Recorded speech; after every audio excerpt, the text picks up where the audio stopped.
बांग्लादेश के तख्ता पलट के बाद यहां पर अब हालात पूरी तरह से बदल चुके हैं और अब बड़ी जानकारी मिल रही है, शेख हसीना पर हत्या के 5 और मामले दर्ज हो गए हैं। हसीना के सहयोगियों पर भी मामले दर्ज हुए हैं। हसीना के खिलाफ कुल 49 मामले अभी तक दर्ज हो चुके हैं।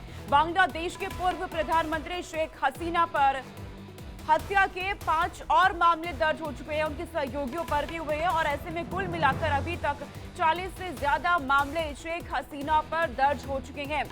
तो जिस तरीके से बांग्लादेश में तख्ता पलट हुआ है, इसके बाद शेख हसीना की मुश्किलें बढ़ गई हैं। एक के बाद एक उन पर तमाम आरोप लगे हैं, मामले उन पर दर्ज हो रहे हैं। कुल मिलाकर 49 मामले अभी तक उन पर दर्ज हो चुके हैं और इनमें कई मामले हैं जो मानवता के खिलाफ अपराध के मामले दर्ज हुए हैं, नरसंहार के हैं, अपहरण के हुए हैं, हत्या के मामले दर्ज हुए हैं। बांग्लादेश की पूर्व प्रधानमंत्री रही शेख हसीना के लिए मुश्किलें अब लगातार बढ़ती जा रही हैं। उन पर हत्या के मामले दर्ज हो रहे हैं, अपराध के मामले दर्ज हो रहे हैं, अपहरण के मामले हैं, मानवता के खिलाफ अपराध के मामले दर्ज हुए हैं और न सिर्फ शेख हसीना पे बल्कि उनके सहयोगियों पर भी मामले दर्ज हुए हैं। ऐसे में उनकी मुश्किलें अब और ज्यादा यहाँ पे बढ़ चुकी है। लोगों में उनके खिलाफ लगातार बांग्लादेश में गुस्सा बरागी हुआ है और अब एक के बाद एक उन पे तमाम मामले यहाँ दर्ज हो रहे हैं। आगे रुक करते हैं, एक और बड़ी खबर है। प्रधानमंत्री नरेंद्र मोदी पोलैंड के वॉर्सो से अपनी यात्रा के दूसरे चरण के लिए रवाना हुए, जिसमें वे यूक्रेन जाएंगे। 1992 में दोनों देशों के बीच राजनयिक संबंध स्थापित होने के बाद पीएम मोदी की यूक्रेन यात्रा किसी भारतीय प्रधानमंत्री की पहली यूक्रेन यात्रा है। प्रधानमंत्री बुधवार को 2 दिवसीय यात्रा पर पोलैंड पहुंचे थे। आपको ये बता दें कि भारत से किसी प्रधानमंत्री की पोलैंड यात्रा 45 सालों के बाद हुई थी और अब पीएम नरेंद्र मोदी यूक्रेन जाने वाले हैं। वो पोलैंड से रवाना भी हो चुके हैं। यूक्रेन की यात्रा उनकी बेहद अहम रहने वाली है, सभी की नजरें हैं इस यात्रा पर उनकी। तो वहीं पीएम नरेंद्र मोदी ने अपने सोशल अकाउंट एक्स पर पोलैंड यात्रा को लेकर अपने विचार भी साझा किए हैं। उनकी तरफ से लिखा गया है कि मेरी पोलैंड यात्रा विशेष रही है। दशकों बाद किसी भारतीय प्रधानमंत्री ने पोलिश धरती पर कदम रखा है। इस यात्रा ने एक मूल्यवान मित्र के साथ सहयोग को गहरा करने का अवसर दिया है। हम पोलैंड के साथ घनिष्ठ व्यापारिक और सांस्कृतिक जुड़ाव की आशा करते हैं। हमारी दोस्ती निश्चित रूप से एक बेहतर ग्रह में योगदान दे सकती है। मैं पोलिश लोगों और सरकार को उनकी गर्मजोशी के लिए धन्यवाद देता हूँ। ये पीएम नरेंद्र मोदी की तरफ से पोस्ट किया गया। तो वहीं आगे रुक करते हैं, एक और बड़ी खबर है। केंद्रीय रक्षा मंत्री राजनाथ सिंह अमेरिकी रक्षा सचिव लॉयड ऑस्टिन के निमंत्रण पर आज वाशिंगटन डीसी पहुंचे हैं। राजनाथ सिंह अमेरिकी रक्षा सचिव लॉयड ऑस्टिन के निमंत्रण पर 23 से 26 अगस्त तक अमेरिका की आधिकारिक यात्रा पर रहेंगे। हाल ही में voice of global south summit के बाद और सितंबर में प्रधानमंत्री नरेंद्र मोदी की अमेरिकी यात्रा के दृष्टिकोण से भारत और अमेरिका व्यापक वैश्विक रणनीतिक साझेदारी को बढ़ाने के संदर्भ में ये यात्रा बेहद खास मानी जा रही है। रिपोर्ट की माने तो इस यात्रा का मुख्य फोकस भारत के सैन्य आधुनिकीकरण प्रयासों को प्रभावित करने वाले महत्वपूर्ण रक्षा सौदों में देरी को संबोधित करना होगा, क्योंकि दोनों देशों के रिश्ते बहुत पुराने हैं और ऐसे में एक बार फिर जब रक्षा मंत्री पहुंच रहे हैं, अमेरिकी यात्रा पे हैं, तो ऐसे में दोनों देशों के बीच कई अहम मुद्दों पर बातचीत यहां पर हो सकती है। आगे रुक करते हैं, एक बड़ी खबर सामने आ रही है। उत्तर प्रदेश के मुख्यमंत्री योगी आदित्यनाथ दिल्ली स्थित उत्तर प्रदेश सदन पहुंच चुके हैं। सदन में योगी आदित्यनाथ से वीके सिंह, सत्यपाल सिंह और संगीत सोम मुलाकात यहां पे करेंगे। गाजियाबाद में होने वाले उपचुनाव के मद्देनजर गाजियाबाद में जनप्रतिनिधियों और अधिकारियों के साथ बैठक उनकी बेहद खास यहां रहने वाली है। दरअसल गाजियाबाद विधानसभा सीट के उपचुनाव की तैयारियों को लेकर सीएम योगी काफी गंभीर नजर आ रहे हैं। सीएम योगी का यह दौरा अपने आप में बेहद खास माना जा रहा है, क्योंकि सीएम योगी लगातार एक्टिव नजर आ रहे हैं। उत्तर प्रदेश में होने जा रहे उपचुनाव को लेकर वो तैयारियों में जुटे हुए हैं। सबके बीच अधिकारियों से मुलाकात हो रही है, तमाम नेताओं से वो मुलाकात कर रहे हैं। अब दिल्ली दौरे पर सीएम योगी उपचुनाव को लेकर क्योंकि लगातार रणनीति बनाई जा रही है। और अब जम्मू कश्मीर विधानसभा चुनाव से बड़ी खबर सामने आ रही है। आज कांग्रेस स्क्रीनिंग कमेटी की यहां बैठक होने वाली है। संभावित उम्मीदवारों पर यहां चर्चा हो सकती है। दिल्ली में सुबह 11 बजे अहम बैठक होने वाली है। जम्मू कश्मीर विधानसभा चुनाव से जुड़ी ये खबर है। आज कांग्रेस स्क्रीनिंग कमेटी की बैठक होने वाली है। कांग्रेस लगातार अब एक्टिव मोड में है जम्मू कश्मीर को लेकर के। वहां पे जमीनी स्तर पर क्या तैयारियां हो रही है, इस पे नजर बनी हुई है। तो वहीं साथ ही अब जानकारी मिल रही है कि अब संभावित उम्मीदवारों पर चर्चा हो सकती है। दिल्ली में सुबह 11 बजे एक अहम बैठक होने जा रही है। इस दौरान नामों पर चर्चा होगी और उसके बाद काफी हद तक कुछ नाम सामने आ सकते हैं।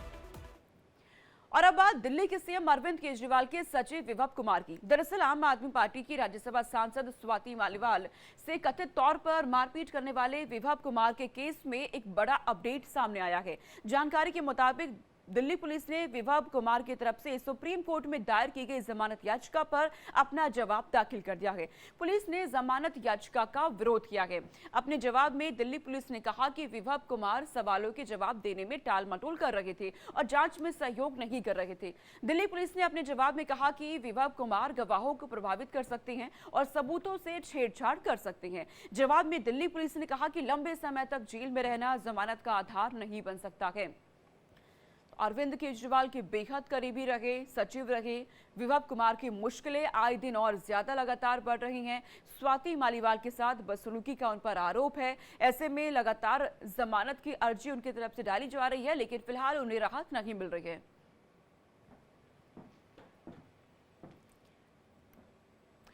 और अब बड़ी खबर सामने आ रही है। केजरीवाल की जमानत अर्जी पर आज सुनवाई होने वाली है। केजरीवाल की जमानत अर्जी पर आज सुनवाई होगी, ये बड़ी खबर है। सुप्रीम कोर्ट केजरीवाल की जमानत अर्जी पर सुनवाई करेगा। दिल्ली शराब नीति घोटाले से जुड़ा ये पूरा मामला है और इसी मामले में अरविंद केजरीवाल को मुख्य आरोपी बनाया गया है, जो लगातार जेल में है। इस मामले में ईडी सीबीआई दोनों की जांच के घेरे में अरविंद केजरीवाल। और अब जानकारी मिल रही है कि आज सुप्रीम कोर्ट केजरीवाल की जमानत अर्जी पर सुनवाई करने वाला है। अब देखना है सुप्रीम कोर्ट की ओर से क्या कहा जाता है। आज की सुनवाई के बाद दिल्ली शराब नीति घोटाले से जुड़ा ये पूरा मामला है।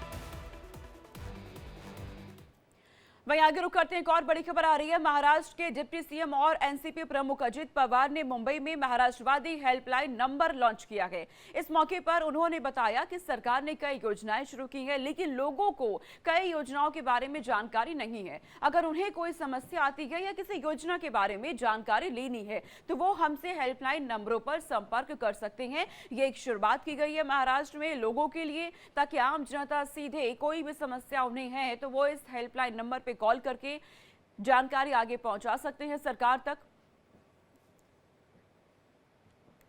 और अब बड़ी खबर सामने आ रही है। विधायक अब्बास अंसारी से जुड़ी हुई ये बड़ी खबर है। विधायक अब्बास अंसारी को लेकर जानकारी मिल रही है कि जमानत याचिका पर आज इलाहाबाद हाईकोर्ट फैसला सुनाने वाला है। जबरन जमीन के बेईमानी से जुड़ा ये पूरा मामला है और इसी मामले में लगातार विधायक अब्बास अंसारी की मुश्किलें बढ़ी हैं। और अब जानकारी मिल रही है कि इलाहाबाद हाईकोर्ट जमानत पर फैसला सुनाएगा। जमानत याचिका पर आज फैसला संभव है। अब देखना है क्या फैसला सामने आने वाला है। विधायक अब्बास अंसारी से जुड़ी हुई ये खबर सामने आ रही है, जो कई मामलों में तो लिप्त पाए गए हैं। जबरन जमीन के पैमाने से जुड़ा ये उनका मामला है और इसी मामले में उनकी मुश्किलें लगातार बढ़ी हैं और अब हाईकोर्ट की तरफ से फैसला सामने आने वाला है। अब बात मुस्लिम विवाह पंजीकरण की। यूपी मुस्लिम पर्सनल लॉ बोर्ड के अध्यक्ष हाफिज नूर अहमद अजहरी ने मुस्लिम विवाह पंजीकरण को लेकर क्या विवादित बयान दिया है, वो आपको सुनवाते हैं। माननीय नरेंद्र मोदी की जगह लेगा कौन आने वाले वक्त में, क्योंकि वो तीसरी बार प्रधानमंत्री बने हैं। अब वजीर आजम की कुर्सी पर कौन जाएगा? भारत के 2-3 राज्य के मुख्यमंत्री इस होड़ पर लगे हुए हैं।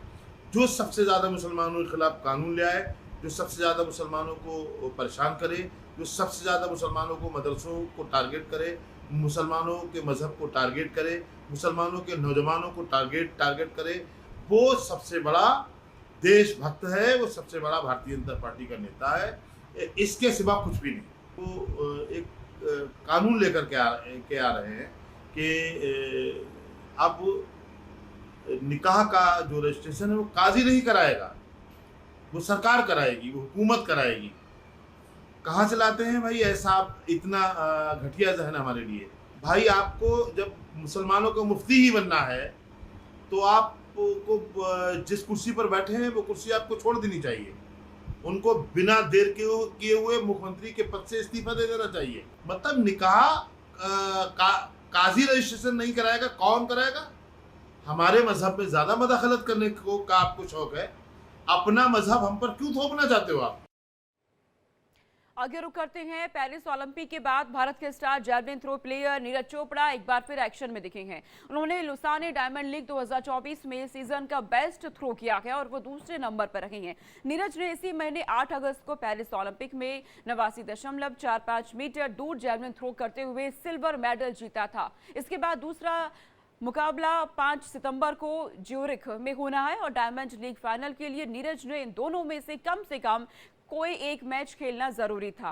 लीग मुकाबले के बाद पॉइंट्स टेबल में टॉप 6 में रहने वाले जैवलिन थ्रोअर्स को ही डायमंड लीग के फाइनल में जगह मिलेगी। तो नीरज चोपड़ा लगातार भारत का नाम रोशन कर रहे हैं और उनके फैंस जिन्हें उनसे काफ़ी उम्मीदें हैं वो भी अब इंतजार कर रहे हैं नीरज चोपड़ा कि आगे क्या होता है। डायमंड लीग में नीरज ने अपना दम जिस तरीके से दिखाया गया, पेरिस ओलंपिक में जिस तरह से उन्होंने हिंदुस्तान का नाम रोशन किया गया, पूरा हिंदुस्तान उन पर गर्व लगातार महसूस कर रखा गया। बेस्ट थ्रो करके दूसरे नंबर पर नीरज चोपड़ा बनते हैं और इसी तरह से वो हिंदुस्तान का नाम लगातार रोशन कर रहे हैं और पूरे विश्व में नीरज चोपड़ा की चर्चा हो रही है। भारतीय रेसलर विनेश फोगाट ने दिल्ली पुलिस पर एक बड़ा आरोप लगाया है। विनेश ने सोशल मीडिया अकाउंट एक्स पर लिखा कि दिल्ली पुलिस ने बृजभूषण के खिलाफ यौन शोषण मामलों में गवाही देने वाली सुरक्षा हटा ली। उन्होंने लिखा, जिन महिला पहलवानों की बृजभूषण के खिलाफ कोर्ट में गवाहियां होने वाली है, दिल्ली पुलिस ने उनकी सुरक्षा हटा ली है। आपको ये बता दें कि बृजभूषण सिंह के खिलाफ मामले में गवाह बनने वाली 3 महिला रेसलर्स ने दिल्ली कोर्ट में शिकायत दर्ज की थी। इन तीनों का कहना था कि उनकी सुरक्षा हटा ली गई है। इसमें से एक को 23 अगस्त को कोर्ट में गवाही देनी थी। उधर दिल्ली कोर्ट की एडिशनल मजिस्ट्रेट प्रियंका राजपूत ने इस मामले में सुनवाई करते हुए कहा है कि सुप्रीम कोर्ट ऑफ इंडिया के सामने डीसीपी ने सुरक्षा अरेंजमेंट को लेकर एफिडेविट दायर किया था। उन्होंने मामले की अगली सुनवाई में विस्तार से कारण बताने होंगे। ये कहा कि गवाहों की सुरक्षा क्यों हटाई गई। तो विनेश फोगाट की तरफ से ये पोस्ट अपने सोशल मीडिया अकाउंट पे किया गया है। वहीं आपको बता दें कि इस मामले में दिल्ली पुलिस की तरफ से भी सफाई आई है। दिल्ली पुलिस की ओर से एक ट्वीट करते हुए कहा गया है और लिखा यह गया कि सुरक्षा वापस लेने का ऐसा कोई आदेश नहीं लिया गया है। अगर सुरक्षाकर्मी के पहुंचने में कोई देरी हुई है तो उनकी जांच यहां पे की जा रही है। विनेश फोगाट के ट्वीट करने के बाद अब दिल्ली पुलिस की तरफ से भी ये पोस्ट किया गया है और अपनी सफाई यहां पे दी गई है। उनकी तरफ से कहा गया है कि अगर सुरक्षाकर्मी के पहुंचने में कोई देरी हुई है तो उसकी जांच अब की जा रही है। इस बात की जांच की जा रही है। गवाहों की सिक्योरिटी से जुड़ा ये पूरा मामला जिसमें विनेश फोगाट ने बड़ा आरोप लगाया दिल्ली पुलिस पर और अब दिल्ली पुलिस की तरफ से ये अपनी सफाई पेश की गई है और साफ तौर पर यह कहा है कि अगर ऐसा हुआ है तो उसकी जांच की जा रही है। अब आगे रुक करते हैं बड़ी खबर के। कोलकाता कांड के मामले में ये बड़ी खबर सामने आ रही है। संदीप घोष और 4 डॉक्टरों का पॉलीग्राफ टेस्ट होगा। सीबीआई संदीप घोष को इस्लामाबाद कोर्ट लेकर के पहुंची है। 4 दूसरे डॉक्टरों का भी पॉलीग्राफ टेस्ट किया जाएगा। कोर्ट ने सीबीआई को मंजूरी दे दी है। अब तमाम जो राज है वो खुल सकते हैं क्योंकि सीबीआई को यहाँ मंजूरी मिल गई है और दूसरे डॉक्टरों का भी पॉलीग्राफ टेस्ट करवाने की। पॉलीग्राफ टेस्ट के जरिए काफी हद तक ये बातें सामने आ सकती हैं कि और क्या कुछ छिपाया जा रहा है। कोलकाता में एक बेटी के साथ हुए रेप कांड के मामले में पूरा मामला सुप्रीम कोर्ट में है, लगातार सुनवाई हो रही है। सीबीआई मामले की जांच कर रही है और अब जानकारी है कि संदीप घोष और 4 डॉक्टरों का पॉलीग्राफ टेस्ट होने वाला है। सीबीआई संदीप घोष को इस्लामाबाद कोर्ट लेकर के पहुंची। 4 दूसरे डॉक्टरों का भी पॉलीग्राफ टेस्ट यहाँ पे होगा क्योंकि कोर्ट ने सीबीआई को इसकी मंजूरी दे दी है और पॉलीग्राफी टेस्ट पर अब नजरें सबकी रहने वाली है कि इस टेस्ट के बाद क्या सच सामने आ सकता है। सीबीआई लगातार एक्शन में है। इस पूरे मामले में एक के बाद एक तमाम लोगों की जांच हो रही है। आगे रुक करते हैं एक और बड़ी खबर है। सुप्रीम कोर्ट के आदेश के बाद आरजीकर अस्पताल में सीआईएसएफ को तैनात कर दिया गया है। सीआईएसएफ के जवानों को आरजीकर अस्पताल की सुरक्षा की जिम्मेदारी सौंप दी गई है। आरजीकर अस्पताल की सुरक्षा के लिए तकरीबन 150 जवानों की तैनाती कर दी गई है। कुल मिलाकर सीआईएसएफ के जवान अब यहाँ पे तैनात रहेंगे। सुरक्षा की जिम्मेदारी अस्पताल के जवानों के हाथों सौंप दी गई है। सीआईएसएफ के जवानों को आरजीकर मेडिकल कॉलेज की सुरक्षा की जिम्मेदारी दे दी गई है। जिस तरह से इसी कॉलेज में एक बेटी के साथ रेप कांड होता है, हत्या की खबर सामने आती है, उसके बाद भी कई ऐसे मामले सामने आए हैं इस कॉलेज को लेकर। ऐसे में अब सीआईएसएफ यहाँ पे तैनात रहने वाली है। सीआईएसएफ यहाँ सुरक्षा में तैनात रहेगी। पूरी जिम्मेदारी इस अस्पताल की सीआईएसएफ के हाथों में सौंप दी गई है। ये सुप्रीम कोर्ट की तरफ से आदेश दिया गया है। तो सुप्रीम कोर्ट में क्योंकि मामले की सुनवाई चल रही है, ऐसे में सुप्रीम कोर्ट की तरफ से ये बड़ा आदेश दिया गया है कि आरजीकर मेडिकल कॉलेज की सीआईएसएफ अब सुरक्षा करेगी, सीआईएसएफ वहां पे तैनात रहेगी। वहीं आपको यह भी बता दें कि संदीप घोष के खिलाफ वित्तीय अनियमितताओं का मामला भी सामने आया है और इस पूरे मामले में अब एसआईटी को गठित कर दिया गया है जांच करने के लिए। बंगाल सरकार की ओर से 4 सदस्यीय एसआईटी गठित कर दी गई है। सीबीआई इस पूरे मामले में जांच करने वाली है। तो वही एसआईटी कलकत्ता हाईकोर्ट की तरफ से ये कहा गया है, ये तय करने वाली है कि एसआईटी की तरफ से इस पूरे मामले की जांच की जाएगी या फिर सीबीआई की तरफ से जांच की जाएगी। आज दोपहर 12 बजे इस पूरे मामले में सुनवाई होने वाली है। यानी कि ये साफ है कि सीबीआई यहां जांच करेगी या फिर एसआईटी करेगी। कलकत्ता हाईकोर्ट को ये यहां पे तय करना होगा। तो जिस तरीके से संदीप घोष को लेकर तमाम खुलासे हो रहे हैं इस पूरे मामले में, संदीप घोष का पॉलीग्राफ टेस्ट एक और होने जा रहा है, इसकी मंजूरी सीबीआई को मिल गई है। लेकिन तमाम और भी उन पे आरोप लगे हुए हैं। इस पूरे मामले में भी जांच लगातार आगे बढ़ रही है और कई ऐसे आरोप है जिसमें एसआईटी का गठित किया गया है कि एसआईटी यहाँ पे जांच करेगी बंगाल सरकार की ओर से, लेकिन ये कलकत्ता हाईकोर्ट तय करेगा कि सीबीआई जांच करेगी या फिर एसआईटी करेगी। आगे रुक करते हैं, एक और बड़ी खबर मिल रही है। कोलकाता रेप मर्डर केस की जांच कर रही सीबीआई को आरजीकर मेडिकल कॉलेज के पूर्व प्रिंसिपल डॉक्टर संदीप घोष और अन्य 4 डॉक्टरों का पॉलीग्राफ टेस्ट कराने की मंजूरी मिल गई है। वहीं पश्चिम बंगाल के मुख्यमंत्री ममता बनर्जी ने प्रधानमंत्री मोदी को पत्र लिखकर बलात्कार हत्या पर सख्त कानून बनाने की भी मांग की है। जिस तरह से रेप कांड होता है देश भर में तो गुस्सा कही, लेकिन अब जानकारी है कि पश्चिम बंगाल के मुख्यमंत्री ममता बनर्जी ने पीएम नरेंद्र मोदी को पत्र लिखा है और उन्होंने इसमें कहा है कि हत्या और बलात्कार पर सख्त से सख्त कानून बनाया जाए, इसकी मांग वो कर रही हैं। एक और बड़ी खबर सामने आ रही है, रेजिडेंट डॉक्टरों ने वापस ले ली है देशव्यापी हड़ताल। अपनी वीएमएमसी और सफदरजंग अस्पताल ने अपनी हड़ताल अब वापस ले ली है।